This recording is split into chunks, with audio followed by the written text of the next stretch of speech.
બાપુએ કીધું એમ એને જોવાની દ્રષ્ટિ કોઈની ગમે એ રીતે હોય, બાકી મૂળ તત્વ તો એક જ છે, જે સમગ્ર એક નહીં. આ તો 14 બ્રહ્માંડ તો આપણા સંતોએ વર્ણવિત કર્યા છે. વિજ્ઞાન જે બ્રહ્માંડનો પાર પામી શક્યું નથી. આવા 14 બ્રહ્માંડનું વર્ણન સંતોએ કરેલું છે. આવા 14 બ્રહ્માંડમાં જે તત્વ રમી રહ્યું છે એ એક છે, મૂળ તત્વ જે છે, અને એને જાણો. મોલ કરો તલવાર કા પડા રહેણ દો મ્યાન. તો આપણે છે ને મ્યાનની કિંમત બધા થવાની. તમે જોજો, કોઈ મોટી ચટ્ટા ઉઠારી હોય, લાંબી દાઢી, આમ કોનાના દાગીના પહેરે હોય, હાથમાં કડા હોય, પગમાં તોળીઓ હોય, અનેક માળા હોય, આવો કોઈ માણસ હાલ આવે તો આપણે એવી ટેવ પડી ગઈ છે કે એના પગમાં લાંબા થઈ જાય, તો એની સામે આવા નિર્મળ સારા ભગવા પેટને તો વંદન છે જ. જો સનાતનને તમારે જીવતો રાખવો હોય તો ભગવા પેટને વંદન. અને જેની પાસે ભગવો પેટ છે ને એની મર્યાદા જળવાશે ને તો જ આ સનાતન બચશે. બહુ અદ્ભુત વસ્તુ એ છે કે આ માણસનું જે નિરાશ મહારાજ બાપુ મને બહુ ગમે છે. જાગ જીવલડા ભવ સાગરને કાંઠે આવેલું નામ. કેટલા ફરતા ફરતા આવ્યા, 84 લાખ યોની. અને કોઈ માને કે ન માને બાપુ, હું માનું છું કે 84 લાખ અવતાર છે. કારણ કે ઘણા માનવ જોઈએ ને એટલે આપણને ખબર પડે. જો અમુક માને એવા હોય આખી જિંદગી મજૂરી જ કરે, નો એના માટે કાંઈ કરે, નો હારું જીવે, નો હારું ખાય, નો હારું ભજન કરે, નો સંતો તેડાવે, નો ભગત ભિખારીની આગળ આવે, નો કુવાસી કોઈ આશા રાખે, નો દીકરી કોઈ આશા રાખે, નો છોકરા કોઈ આશા રાખે. બસ આખી જિંદગી મજૂરી કર કર કર કર કર કર ને ભેળું કર કર કરે. આપણને એવું લાગે કે આવું આ ગયા જન્મનો ગધેડો વળી પાછો આવ્યો છે. જે ગધેડો કરતો હોય એટલો ધંધો ના આવડે. ઘણા એવા હોય, તમે જોજો, કઈ આવું સારું ભજન ચાલતું હોય, હારી માતાજીની રમેણો ચાલતી હોય, કોઈક સારો સત્સંગ ચાલતો હોય, કોઈક 5 ભાઈઓના હારા પરિવારનો કોઈ સારો પ્રસંગ આવતો હોય, એમાં કોઈક આઈટમ એવી હોય, તમે જોજો એ જાય એટલે હારું ચાલતું હોય એને ફેંકી નાખે. કારણ કે શબ્દો એવા બોલે આખો માંડવો વિખાઈ જાય, બોલો ફેંકાઈ જાય. એટલે આપણને એમ લાગે કે હારું આ ગયા જન્મનો કૂતરો જ હશે. એટલે હું 84 લાખ યોનીમાં બાપુ માનું છું, અને હું 100% માનું. 84 લાખ યોનીમાં ફરતા ફરતા ફરતા ફરતા ફરતા અહીંયા આયા છીએ તો આ મરી જવા માટે નથી. હું એવું માનું છું 83,99,999 જેટલા તમારા જન્મ થયા એમાં ભલે મરી ગયા. આ જે આયો છે આ મરી જવા માટે નથી. આ મારા ધણીને મળી જવાનો અવસર આવ્યો છે. એને મળી જાય પણ મેળવવા માટે કોક તો વચ્ચે માધ્યમ જોઈએ. આપણે જેને ઓળખતા નથી તો કોક એવું માધ્યમ, કોક પ્રસંગ એવો બની જાય. કોઈને પ્રસંગમાંથી પણ જ્ઞાન થઈ ગયું છે. અખાહોનીને પ્રસંગ બની ગયો અને અખાહોનીને જ્ઞાન થઈ ગયું. ધર્મની માનેલી બેનને એને દાગીનો આપ્યો તો ધર્મની માનેલી બેનને શંકા પડી કે આ ઓરિજિનલ હશે ને બીજા હોનીના ત્યાં ચેક કરવા મોકલ્યું. 100% એ હોનું હતું. વળી પાછી બેન પહેરીને આવી પણ જે એના પર કસ કરવા માટે જે ઘા કરવાનો હોય એ આખા હોનીને નજરે પડી ગયો અને એને ખબર પડી ગઈ. એને એક ઘટનામાં જ્ઞાન થઈ ગયું. કોક ગુરુની જરૂર શું કામ હાલ? અને હું તમને કહું પહેલા કરતા અત્યારે ગુરુની જરૂર વધારે છે. કેવા ગુરુ તમને કઈ કહી શકે એવા गुरु हमारा गारोड़ी मुझ पर कीधी मेर मोरा बताया मरम का उतर गया सब झेर.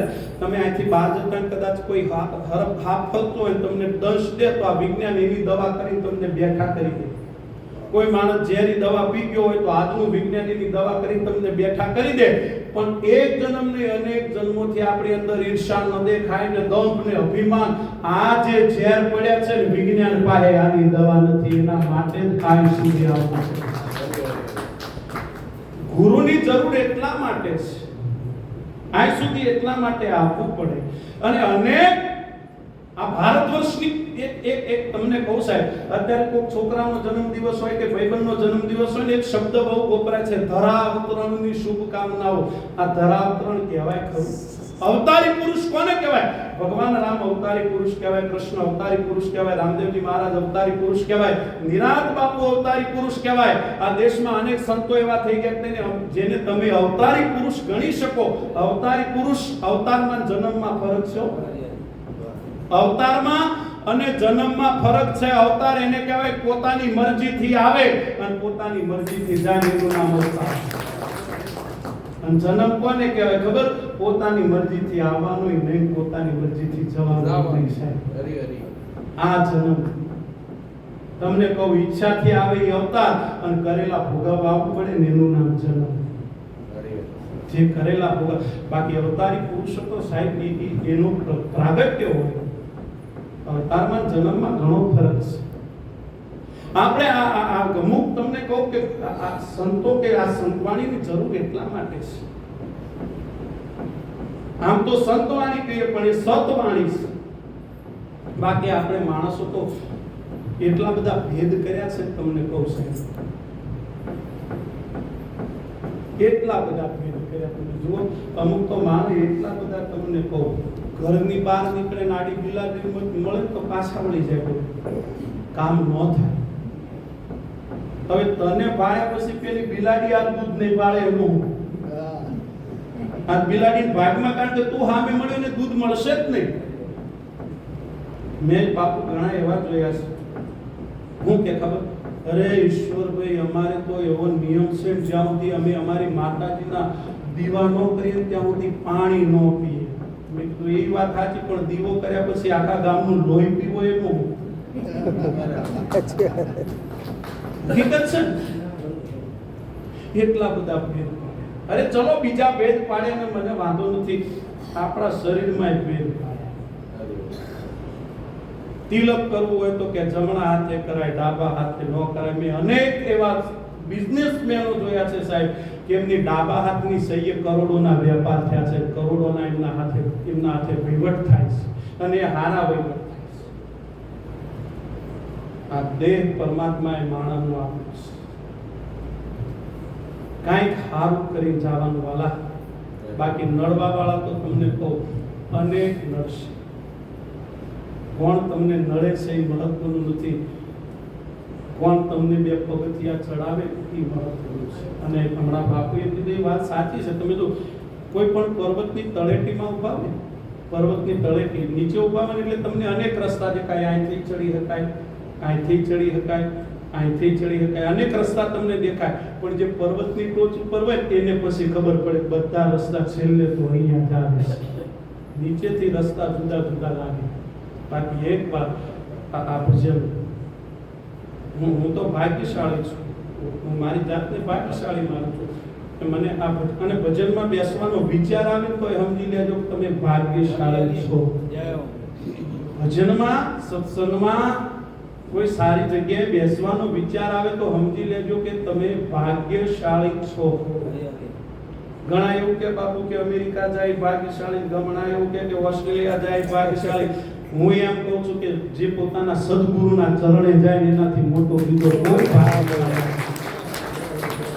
કારણ કે પહેલા તો તમારે ભેળું કરીને મૂળ તો મરવાનું. માં તોરલે તો બહુ સારું કીધું, તોળી કે શાયર ઉમટ્યો ને રતન કણા થાય. આ કર્મના હીરા માનવી એની શંખલે મૂછ્યો કરાય. ગાડીઓ કરી, બંગલા કર્યા, લઈ જાઓ વારે લઈ જાઓ નહીં.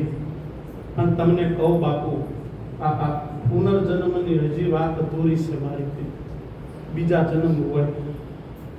આજથી 10 વર્ષ પહેલા વીઆઈપી ગાડી, મર્સિડીઝ ગાડી તમારા ગામમાં આવે, પેલા છોકરા જોવા દોડતા, ગાડી આવે, નાના ગાડી આવી ગઈ. કૂતરા કોઈ દિવસ ગાદીની વાહે તમે દોડતા જોયા? કોઈએ 10 વર્ષ પહેલા તમારે 1 કરોડની હોય તો એને કાઈ પડી હોતી તો ખૂણામાં જ હોય. પણ હવે તમે ગાડી લઈને કે એક્ટિવા લઈને નીકળો, કેટલા દોડે છે પાછા? એ કોણ છે? એ કોણ છે? એ છે કે ગાડીઓ ભેળી કરી લોકોનું કરી નાખ્યું.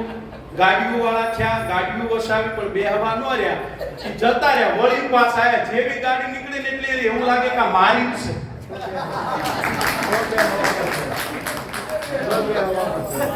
એને એવું જ લાગે કે આ મારી છે.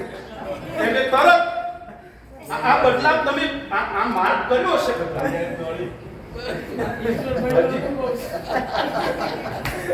હજી ઘણા એવું કે છે બાપુ કે ભાઈ પહેલા વડવા હારા હતા. હું એવું કહું છું કે અત્યારે હારા છે. પહેલા એવું અમારા ખેતરે જેટલા ભોગા બેઠા ને બાપુ, એ ભાઈઓના ઝઘડાના જ ભોગા. અમારા ચૌધરીઓમાં રબારીઓમાં તો કોક જ ઘર કે ખેતર ખાલી હશે. એના ખબર બાજુમાં ભાઈએ પાક પડ્યા હોય, ઝઘડો થાય ને એટલે કે જા મારો મહારાજ જોશે અંદર. પછી એક પણ કોક ખેતર બાકી હશે અહીંયા મંદિર જેવું. અત્યારે સમય બહુ સારો આવ્યો છે. કેમ? આવજો, આ ભજન થાય. તમે કેટલા નિરાંત આ ભજનને માનો છો? પહેલા તો આનું ભજન કરવા હોય તો મુશ્કેલ ભાઈ. એ સમયમાં ભજન થયા છે. આ દેશ, આ સંસ્કૃતિ આપણને એક ચાન્સ એવો આપે છે. હું ફોરેન ની વાત નથી કરતો, ત્યાં આ મોકો ફોરેન માં નથી. પાછો તમને કહું, આ મોકો ફોરેન વાળા નથી, આ માત્ર ભારતમાં તમને આ મોકો મળે છે. કયો? પથ્થરમાંથી હીરો બનવાનો મોકો ભારતમાં તમને મળે છે. પણ આવા સંતોની ભેળા પેલ પડાવો તો, કહી જાઓ તો તમને હીરો બનવાનો અવસર મળશે. બાકી મરી તો જવાનું જ છે દરેકને. 100% દરેકને મરવાનું તો નિશ્ચિત જ છે સાહેબ. અને જે વસ્તુ નક્કી હોય એનો કોઈ દિવસ ડર નહીં રાખવાનો. ભજનની પહેલી શરત શું છે? મા તોરલ ભક્તિ નિર્ભય કરો, તોળા રાણી 3 નર લીધા તારી. નિર્ભયતા તમારામાં જ્યાં સુધી નહીં આવે. આજે રમેણો આ ભુવા બેઠા છે, એ હેના બેઠા ખબર? ભક્તિના બેઠા છે? નહીં, ડરના. બધા બીકના જ બેઠા છે. મારે આમ થઈ ગયું, મારે આમ થઈ ગયું, મારે આમ થઈ ગયું, મારે આમ થઈ ગયું. હું ભુવાનો વિરોધ તો કરતો જ નથી, કોઈ દિવસ નથી કરતો. એ પણ એમની જે પણ મૂળ એનો જે ભાવ છે ને એ બદલાઈ ગયો છે. બધા બીકમાં. તમે ખાલી આ બેઠા તમને કહો, આ બેઠામાં જો અખતરો કરવો હોય તો કરજો. ગુરુ મહારાજની જગ્યાએ બેઠો છું, ખોટું નહીં બોલું. અખતરો કરવો હોય તો કરજો. ખાલી માથે લુગડું નાખી કાલ સવારે તમારા ઘરમાં ધોવાનું ચાલુ કરો. ગેરંટી મારું સાહેબ, 6 મહિને તમારા ઘરે લાઈનો ન લાગે બતાવવા વાળા. કારણ કે બધાને શું છે ખબર છે? ડર છે. આ ભય નીકળી જાય ને, આ ભય ભાગવાની જગ્યાઓ છે. તમારા ભયને ભગાડે ને એનું નામ છે. કેવો ભય ભગાડે ખબર? राम नाम की औषधि खरी खंत से खाए, अंग पीड़ा व्यापे नहीं, अन महारोग मटी जाए. महारोग कयो?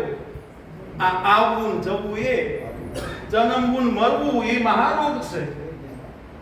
આ જન્મવું મરવું તે મહારોગ છે. પણ નામ, કદાચ રામ નામ કે ઔષધિ, નામનો મહિમા જો તમે જાણી ગયા હોય સાહેબ, તો આ અંગ પીડા વ્યાપે નહીં. પાછી ગેરંટી લીધી સંતો કે તકલીફ નહીં થાય. અંગ પીડા વ્યાપે નહીં અને મહારોગ. તો તમને એવું લાગે કે આવન જાવનની આ ગતિ મટે ખરી?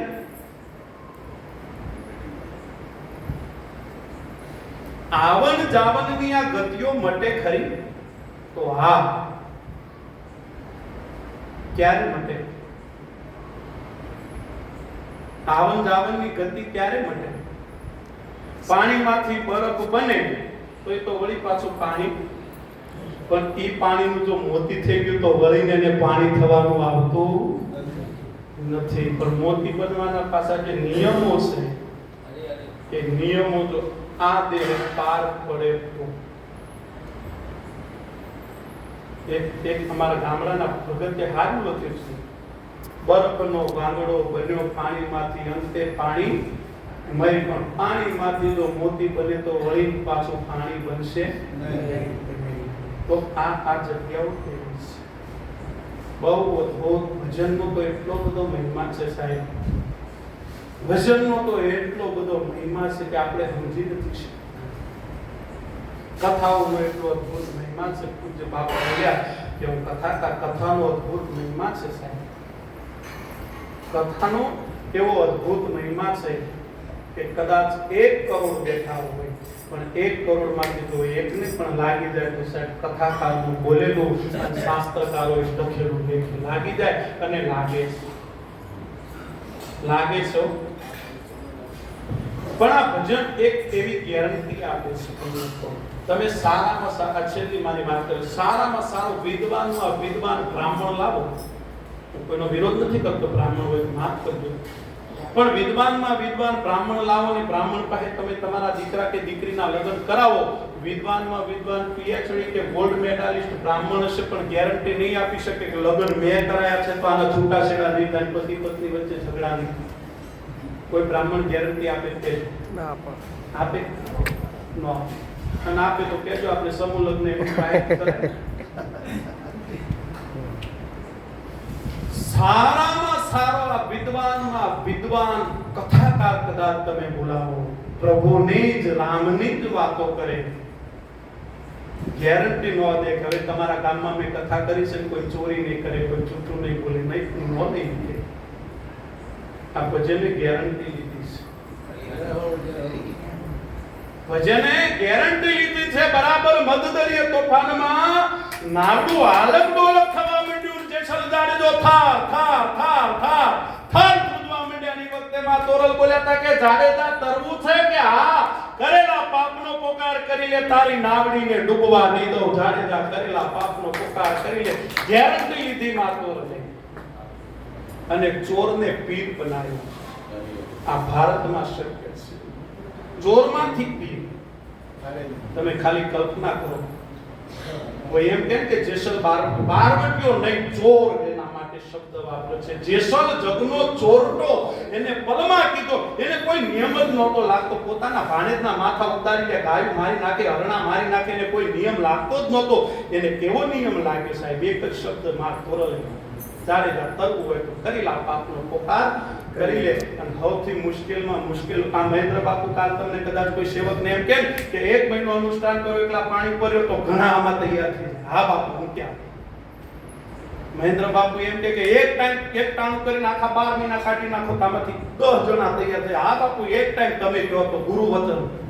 પણ મહેન્દ્ર બાપુ એમ કે ને કે જાહેરમાં અમે બધી મેદની વચ્ચે કરેલા જેટલા પાપો છે એનો પોકાર કરી લ્યો તો કોઈ તૈયાર નહીં થાય. સૌથી અઘરી વસ્તુ આ છે. મેં કેટલા પાપ કર્યા છે એની મને ખબર છે, પણ જાડેજાની જેમ જો પોકારાઈ જાય તો તરવું બહુ સહેલું છે. આ આયા ને, આ નાવડું છે ને, એ પરમાત્માએ મોકલ્યું ને તરવા માટે જ મોકલ્યું. પણ આપણે કેટલા પાર કર્યા, જૂઠું બોલ્યા, ચોરીઓ કરી. ચોરી એટલે કઈ તમે કોઈના પૈસા ચોરી લો કે વસ્તુ ચોરી, ચોરી નહીં. ચોરી અનેક પ્રકારની. કોક બીજાએ કોઈ હારી કરેલી વાત એનું નામ લીધા વગર તમે પોતે બોલવા માંડો ને, એ પણ ચોરી છે. એ પ્રજ્ઞા ચોરી કહેવાય. બહુ સારી વસ્તુ છે. અહીંયા જે પણ કઈ કહેવાય એટલે કહેવાય છે ભાઈ આ વાત નિરાત બાપુએ કરેલી, આ વાત આ સંતે કરેલી કહેવાય છે. મને એ વસ્તુ ભજનમાં ચોખ્ખી વસ્તુ સાહેબ. ભજનમાં છેલ્લે તમે જોજો, કોઈ પણ ભજન છે છેલ્લે સંતનું નામ આવે, છેલ્લે સંતે સાઇન કરી છે. શું કામ? એને કઈ રોયલ્ટી લેવી હતી? આ પિક્ચરમાં જે ગીતો લખે ને તમે જોજો એના ઉપર હક હોય એના. તમે એની ચોરી કરો ને તો રોયલ્ટી એટલે આને કેમ લખ્યું ખબર? એને કીધું છે કે આ જેટલું પણ લખ્યું એ સાચું છે, એની જવાબદારી મારી છે. છેલ્લી વાત, આ કોરોનામાં તમને ખબર હશે તમારે